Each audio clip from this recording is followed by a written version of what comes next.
అందరికీ నమస్కారం. దోస ఆవకాయ పచ్చడి అదేంటి అనుకుంటున్నారా? ట్రై చేసి చూడండి, చాలా పర్ఫెక్ట్ అన్నమాట. దానికోసం ఏం అవసరం లేదు, దోసకాయలు ఉంటే చాలు. ఎలా చేయాలో చూడండి. పచ్చడి కోసం 2 days అయింది ఈ కాయల్ని కోసి తీసుకొచ్చి. ఈ కాయల్ని అయితే మనం పెట్టుకుందాము. చూద్దాం ఫస్ట్ ఎలా ఉన్నాయో ఏంటో. చాలా శుభ్రంగా కడిగేసుకున్నాను నేను ఈ కాయల్ని. ఇప్పుడు ఎటువంటి తడి లేకుండా ఒక క్లాత్తో మనం దీన్ని తుడిచేద్దాము.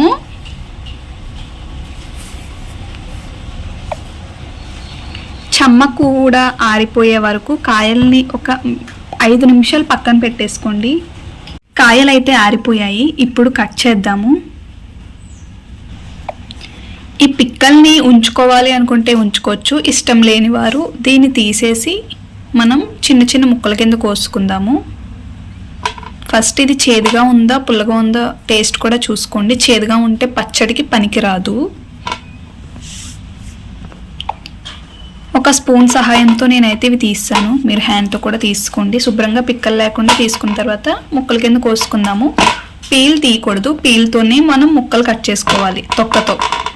చూసారు కదా, ముక్కల్ని చిన్న చిన్నగా ఈ విధంగా కట్ చేసుకోండి. ఇవి పక్కన పెట్టేసుకుందాం. ఇప్పుడు దానిలో కలిపే పదార్థాలని రెడీ చేసుకుందాం. చూడండి ఇవి ఎలా ఉన్నాయో, ఐస్ క్యూబ్స్ లాగా. తినే సాహసం అయితే చేయలేను, కానీ చాలా మంచిది తింటే. నేను ఈ గరిటెతో దీని నిండా ఆవాలైతే తీసుకున్నాను.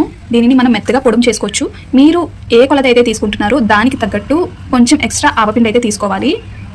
ఇంకో విషయం, ఇవి వేయించిన ఆవాలేమో అనుకుంటున్నారు, కాదు పచ్చి ఆవాలే. ఆవపిండి అయితే అయిపోయింది. ఇప్పుడు ప్రాసెస్ చూద్దాము. నా దగ్గర మెంతిపిండి ఉంది ఫ్రెండ్స్. అస్సలు తడి లేని ఒక గిన్నెని తీసుకోండి. దానిలో మనం కట్ చేసి పెట్టుకున్న ముక్కల్ని యాడ్ చేసుకోండి. ఇప్పుడు నేను 2 కాయలు తీసుకున్నాను కదా, అందులో అన్ని ముక్కలు నేను వేయలేదు. ఒక బాక్స్తో వచ్చాయి. కొలత ఈ బాక్స్.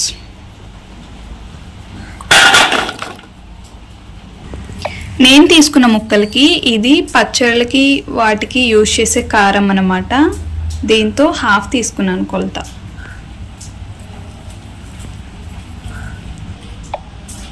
సరిపడా ఉప్పు తక్కువైనా పర్లేదు, కానీ ఎక్కువైతే మనం దేన్ని తినలేము కదా, పెట్టి తర్వాత చూసుకోవచ్చు. మనం స్వయంగా ఆడుకున్న ఆవపిండి, మెంతుపిండి 1 స్పూను, ఇది కూడా పచ్చి మెంతులే ఆడుకోండి. ఇప్పుడు ఇవన్నీ బాగా కలుపుకుందాము. చూసారు కదా, ఇప్పుడు తాలింపులోకి ఏమేమి కావాలో చూద్దాం. తాలింపుకి వేరుశనగ నూనె అయితే యూజ్ చేస్తున్నాను. పచ్చళ్ళకి ఇదే బాగుంటుంది. ఆయిల్ కొంచెం హీట్ ఎక్కిన తర్వాత వెల్లుల్లిపాయలు వేసుకోండి, తొక్క తీసినవి. పచ్చడి కంప్లీట్ అయ్యే వరకు మనం దేన్ని ఉపయోగించినా సరే అది అస్సలు తడి లేకుండా చూసుకోవాలి. కొంచెం తడి ఉన్నా సరే మనకి పచ్చడి నిల్వ అయితే ఉండదు. జీలకర్ర చూడండి, నూనె నురగ ఎలా వస్తుందో. ఇప్పుడు కొంచెం ఆవాలు, ఒక 4 ఎండుమిరపకాయలు, మరీ ఎక్కువ వేయలేదు ఎందుకంటే మనం కారం ఎక్కువ వేసాం కదా.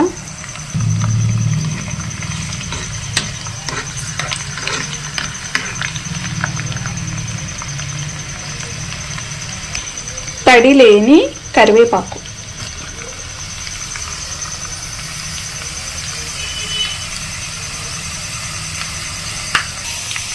ఇంగువ కూడా వేసుకోండి. నేనైతే ఇంగువ వేయను, మీకు ఇష్టం ఉంటే కొంచెం వేసుకోండి.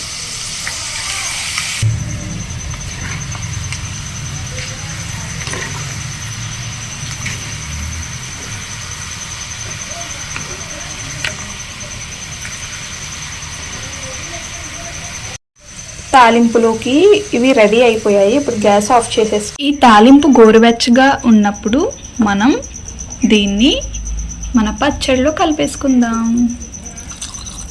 వావ్, ఓ మై గాడ్, ఆహా, స్మెల్ అయితే చాలా బాగా వస్తుంది. ఈ దోస ఆవకాయ ఎలా ఉంటుందో చూద్దాం. అమ్మ బాబోయ్, ఇప్పుడే అన్నం తినాలనిపిస్తుంది, కానీ సాయంత్రం వరకు దీన్ని మూత పెట్టి పక్కన పెట్టేసుకోండి, తర్వాత తింటే బాగుంటుంది.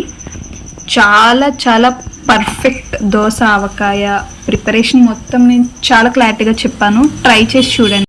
ఆయిల్ సరిపోలేనట్టు కనిపిస్తుంది, కానీ మనం దీన్ని సాయంత్రం వరకు ఇలా వదిలేస్తాం కాబట్టి అప్పుడు తీసి మళ్ళీ చూద్దాం. చాలాసేపటి నుంచి వెయిట్ చేస్తున్నాను, మార్నింగ్ నుంచి ఎప్పుడు తీద్దామా అని. అయిపోయింది, 6:30 అయింది. ఇప్పుడైతే తీస్తున్నాను. ఎలా ఉంటుందో ఓ చెప్తే నమ్మరు, స్మెల్ అయితే బుర్రపాడు. ఖచ్చితంగా ట్రై చేయండి. పర్ఫెక్ట్ దోసకాయ, ఆవకాయతో దోసకాయ ఎలానో ఏంటో అంత వీడియో చూడండి. ఈ వీడియో నచ్చితే నా ఛానల్ని సబ్స్క్రైబ్ చేసుకోండి. Thanks for watching my video. And ఈ వీడియోని షేర్ చేయడం మాత్రం మర్చిపోద్దు. అందరి కోసం ఇంకా మంచి మంచి వీడియోస్ వస్తూ ఉంటాయి. నా ఛానల్ని చూస్తూ ఉండండి. Bye bye.